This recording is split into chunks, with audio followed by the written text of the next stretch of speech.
Boa noite, meus queridos irmãos. É com muita alegria que iniciamos mais um Evangelho de Jesus com o nosso querido grupo NPM.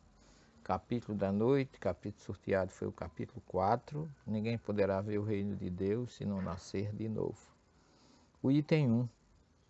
Jesus, tendo vindo às cercanias de Cesareia de Filipe, interrogou assim seus discípulos: Que dizem os homens com relação ao Filho do Homem?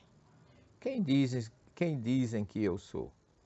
Eles lhe responderam: Dizem uns que és João Batista, outros que és Elias, outros que és Jeremias ou algum dos profetas.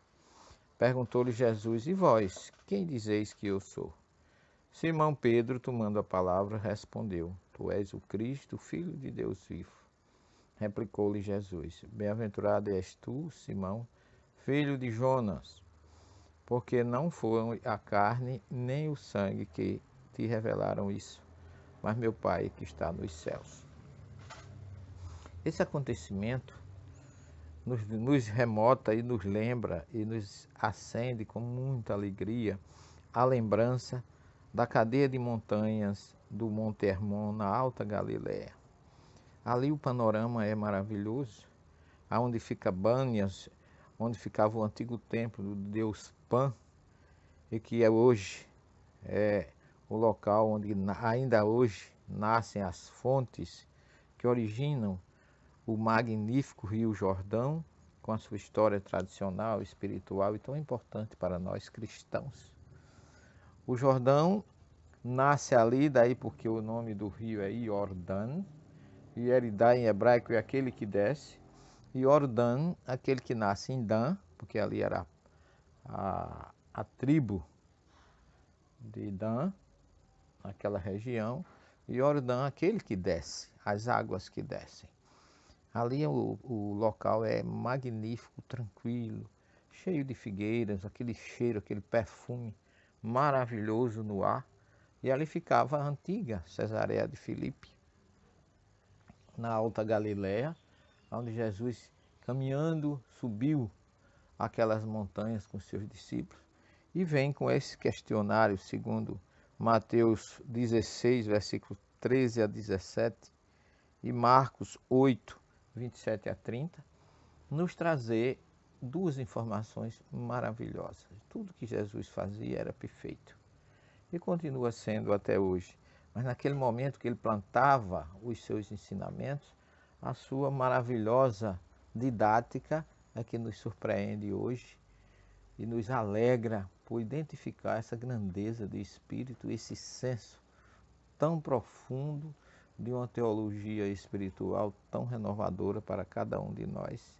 Porque aqui ele diz assim, olha, ele perguntou: quem dizem os homens que eu sou? Na verdade, as pessoas falavam muito sobre quem era Jesus. Herodes até falava que ele era o João Batista ressuscitado, que tinha voltado. Aí a gente vê que ressurreição é sinônimo de reencarnação, nesse caso. E aqui, Jesus, pela pergunta que ele faz, a resposta que os discípulos dão acerca do povo é que é importante. Porque o povo acreditava que Jesus pudesse ser João Batista, Elias, ou alguns dos profetas, ou mesmo Jeremias.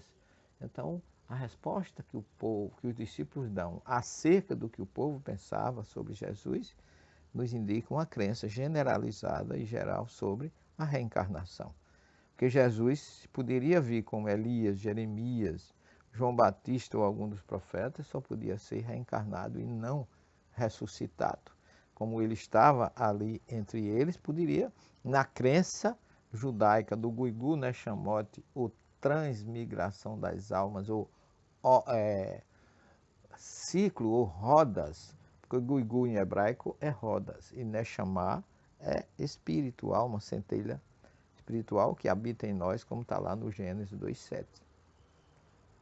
Então, se Jesus podia ser qualquer um desses, segundo a crença popular, é porque era público e notório que o povo aceitava já naquela época, desde os tempos de Moisés, a reencarnação.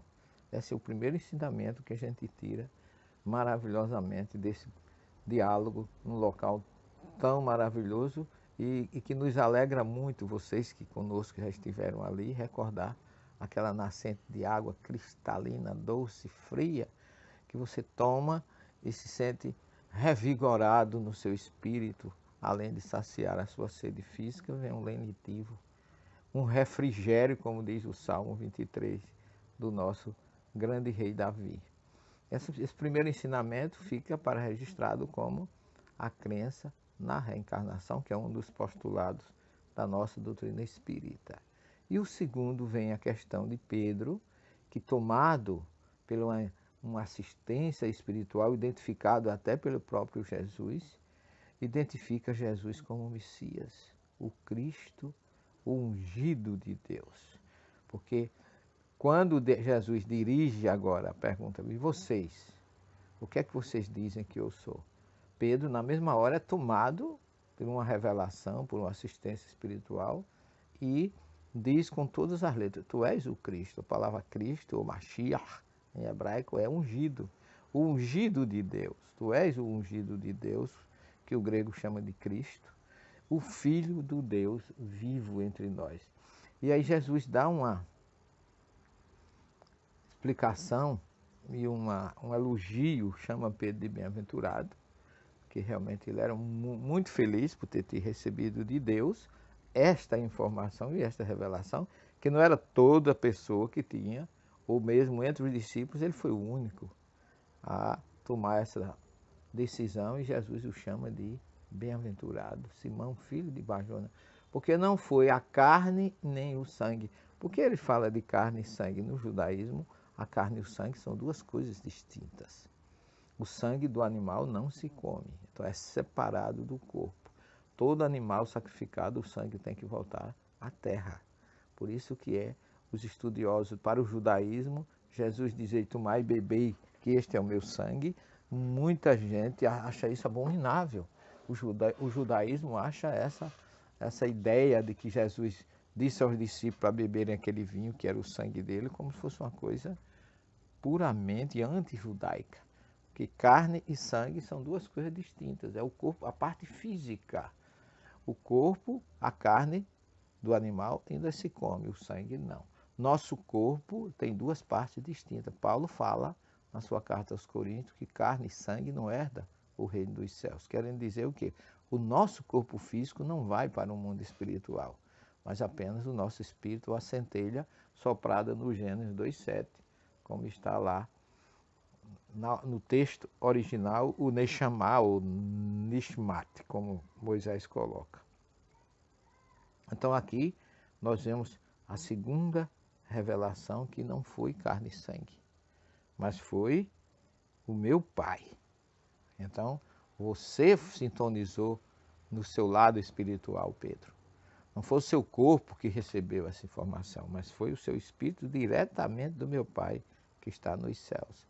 Então nós temos nesse texto, no item 1 do capítulo 4 do Evangelho segundo o Espiritismo, ninguém poderá ver o Reino de Deus se não nascer de novo, duas grandes mensagens distintas e de um valor inestimável, de uma mensagem, eu diria assim, eterna, permanente, imanente e emanante de todos os tempos, para que nós possamos refletir sobre essas duas informações tão básicas e tão indispensáveis de Jesus. Ele é o Messias, e ele ensinou e ele confirmou que existe reencarnação, porque senão ele teria dito, não acreditem nisso, que eu sou Elias nem Jeremias. Ele não era, mas essa crença não existe, isso não é possível acontecer. Jesus não deixaria passar uma oportunidade de deixar um ensinamento dessa maneira para nós. Ele não deixaria nenhuma dúvida.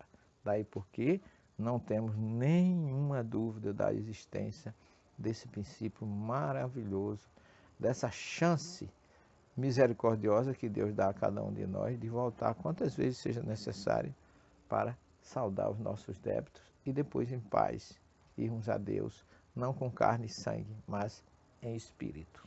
Agradeçamos a Ele e vamos pedir neste momento a presença do nosso grande amigo de todas as noites, enviado de Deus com a sua falange misericordiosa e assistencial, que é o nosso querido Dr. Bezerra de Menezes. Que ele possa estar conosco nesta noite, derramando suas bênçãos de conforto, de luz, de assistência e de paz a todos aqueles que se recomendaram às nossas preces, às nossas orações, em especial os irmãos que estão citados no grupo da prece.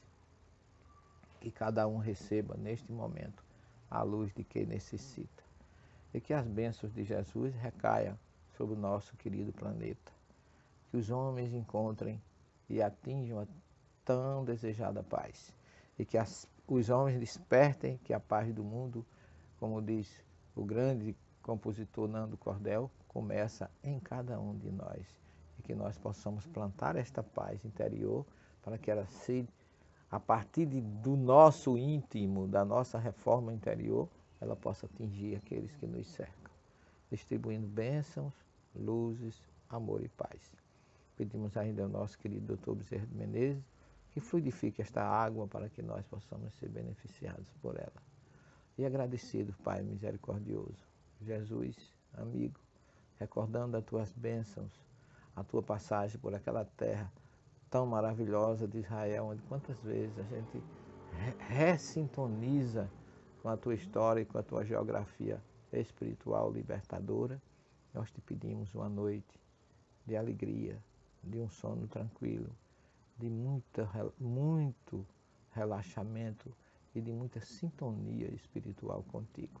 Que amanhã despertemos ainda mais dispostos a trabalhar no teu Evangelho libertador, nesta tarefa que unidos e reunidos todas as noites realizamos na tarefa de sermos intermediários das tuas bênçãos de amor e de paz.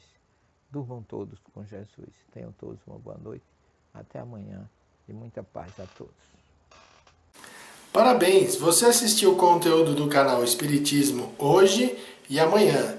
Se você gostou, dê um like. Se você se interessa por conteúdos espíritas, se inscreva no canal. Obrigado pela sua audiência. Até o próximo vídeo. Um abraço.